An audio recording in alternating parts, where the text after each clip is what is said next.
தமிழ்நாடு சட்டப்பேரவையை எத்தனை நாட்களுக்கு நடத்துவது என்பது குறித்து சட்டப்பேரவை அலுவல் ஆய்வுக்குழு கூடி விவாதித்தது. பிறகு செய்தியாளர்களை சந்தித்த சபாநாயகர் அப்பாவு, தமிழ்நாடு சட்டப்பேரவை காலை 9:30 மணிக்கு கூடும் என்று அறிவித்தார். மறைந்த முன்னாள் சட்டமன்ற உறுப்பினர்கள் 8 பேருக்கும் இரங்கல் குறிப்பு வாசிக்கப்படும். அதன் தொடர்ச்சியாக கரூரில் நடைபெற்ற துயர சம்பவத்திற்கும் கேரள முன்னாள் முதல்வர் V.S. அச்சுதானந்தன், ஜார்க்கண்ட் முன்னாள் முதலமைச்சர் ஷிபு சோரன், நாகாலாந்து ஆளுநர் இல கணேசன், இந்திய கம்யூனிஸ்ட் கட்சியின் முன்னாள் பொதுச் செயலாளர் சுதாகர் ரெட்டி, IAS அதிகாரி பீலா வெங்கடேசன் ஆகியோருக்கும் இரங்கல் குறிப்பு வாசிக்கப்படும். அதனைத் தொடர்ந்து சட்டமன்ற உறுப்பினர் T.K. அமுல் கந்தசாமி மறைவுக்கு இரங்கல் தெரிவித்து தீர்மானம் நிறைவேற்றப்படும். அதன் பின்பு முதல் நாள் நிகழ்ச்சிகள் ஒத்திவைக்கப்படும். காலை சட்டமன்ற கூட்டத்தொடரானது காலை 9:30 மணிக்கு கூடி மறைந்த முன்னாள் 8 சட்டமன்ற உறுப்பினர்கள் இரங்கல் குறிப்புகள் வாசிக்கப்படும். அதன் தொடர்ச்சியாக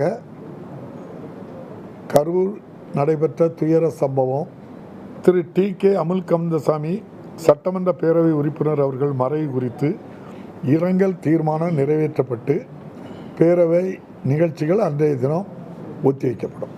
வரும் புதன்கிழமை 2025-2026 ஆண்டின் கூடுதல் செலவுக்கான மானிய கோரிக்கை பேரவை முன்வைக்கப்படும்.